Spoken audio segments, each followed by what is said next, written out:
You're not afraid of running out of money. You're afraid that without the job, without the career, the office, you don't know who you are. The numbers work. You're smart. You know you could retire. So why haven't you? There's a name for that. It's called the retirement identity crisis. In fact, for the last 30 or 35 years, your career didn't just pay the bills.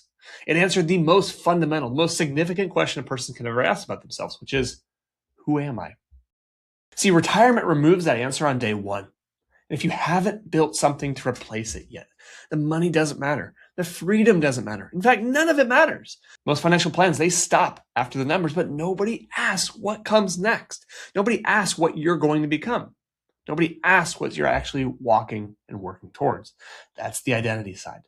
And in my experience, that's the side that determines whether your retirement becomes the best chapter of your life or the loneliest. In this video, I'm going to walk you through the retirement readiness test, the exact framework that I use with clients to help solve this before they retire, which includes the 3-week experiment that we're going to go through that will give you more clarity than any spreadsheet, any Monte Carlo ever could.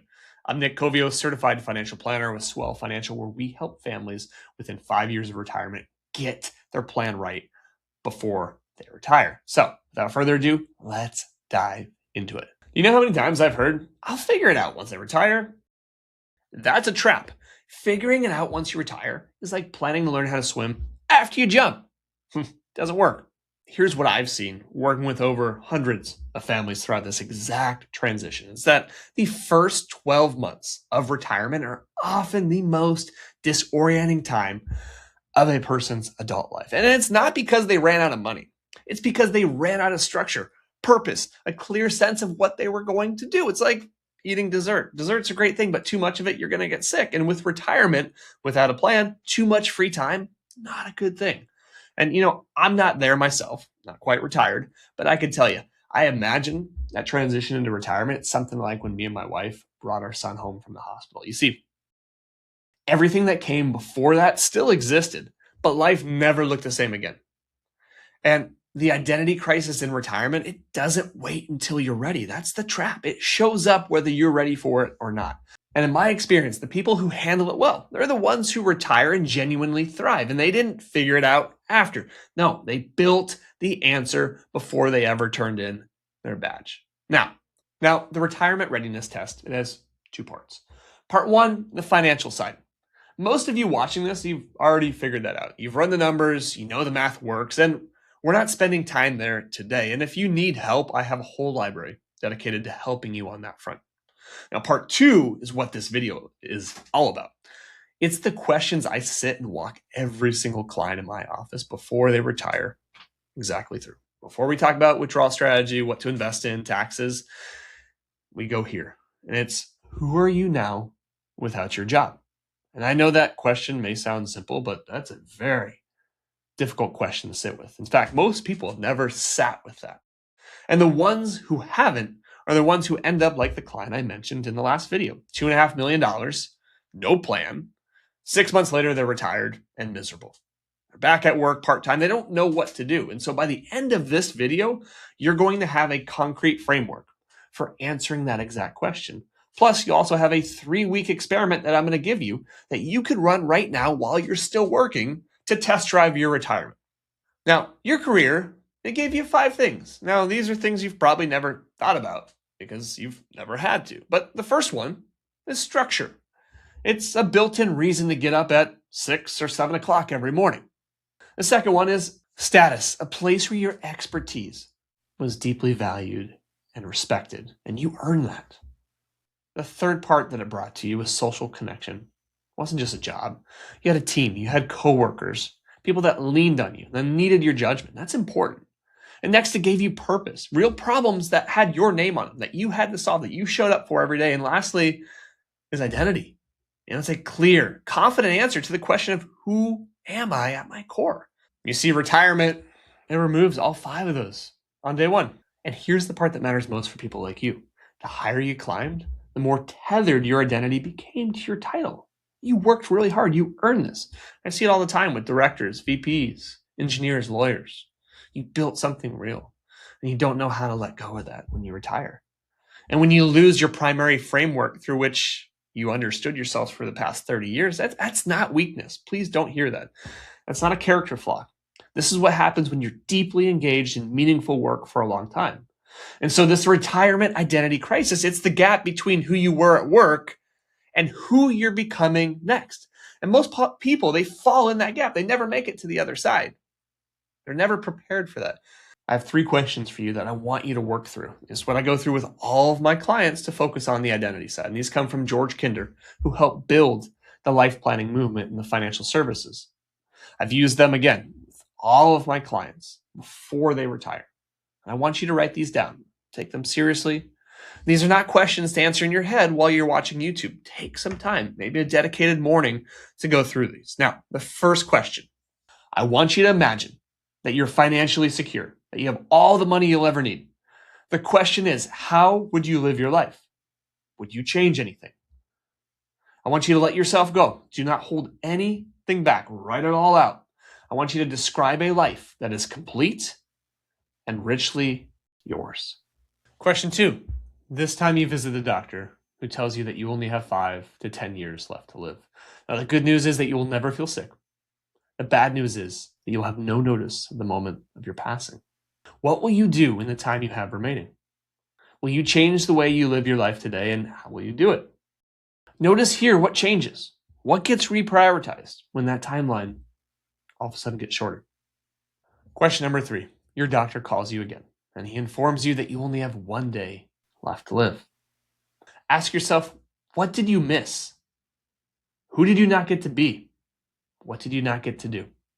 Now, these aren't soft questions. They are the most difficult questions most adults will ever sit with if they actually answer them honestly. But here's what they do. When you answer them honestly, they act like a compass. They point directly at what your retirement needs to be built around. See, the important stuff. Because here's the thing. When you snap your fingers out of these questions, you actually have more than 24 hours. You have more than 5 to 10 years left to live. And unlike the questions prompted, the magic here is not to lose sight of what came up during that exercise. And instead, begin building your plan around the themes that you noticed. And this is why I really want you to harness in on taking the time to walk through those questions. You see, when my client Ed sat with these things, this was our retired engineer, when he really deeply sat with them, the answers that came back wasn't just, I want to golf more and I want to travel. Sure, his plan included those things, and we're not saying take those out. No. Rather, for Ed, what he discovered was, in addition to enjoying his retirement with hobbies and travel, deep, real fulfillment came from him building things, him teaching, him being engaged, and wanting to spend more time with his family. And that's the foundation that we built his retirement around. See, that was the building that we leaned the ladder up against. And that's why it worked. It stuck. Now, here's what I want you to do. Those 3 questions, they give you the vision. That's your prescription. But where the rubber meets the road is that 3-week experiment. And that's going to test if the vision's real, if it sticks. So here's how it works. For 3 weeks, I want you to live as if you're already retired. 1 rule, you can only work a maximum of 10 hours. Do whatever you want during those 10 hours, consult projects, you get to choose. But everything else, you're going to treat it like you retired. You wake up, no agenda. You fill your days the way you told yourself you would. And you test that vision against real life. And every evening, at the end of the day, I want you to track 3 things: energy, boredom, and fulfillment. Energy is, did today fill you up or did it drain you? And why? Boredom is, when did you feel bored and what triggered it? And lastly, with fulfillment, what specifically made today feel like it mattered? That's it. That's the experiment. Now, when Ed called me at the end of the 3rd week, he said something I've never forgotten. He said, Nick, I didn't miss work. I missed having projects. That was the answer. He didn't need a job. He needed purpose.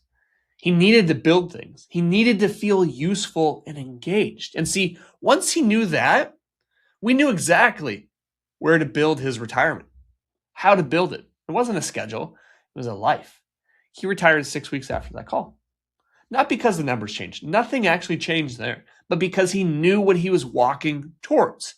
He ran the experiment. He tracked those 3 things, and what comes back tells you more about your retirement readiness than any Monte Carlo. See, everything I've described today, the identity crisis, the 3 questions, the experiment that I want you to do, none of this is about dismantling who you are. No. It's about helping you evolve into who you're becoming next. See, you're leaving behind the job title. You're leaving behind being the expert that people came to. That version of you, you built something real. And that version of you, it matters. That version of you earned this moment, but that version of you is never the entire story. See, retirement, it's not the end of the line. It's the first time in 30 years you get to build something on your own terms. Not what the organization needs, not what the quarterly review requires. What do you want to build with the time you have left?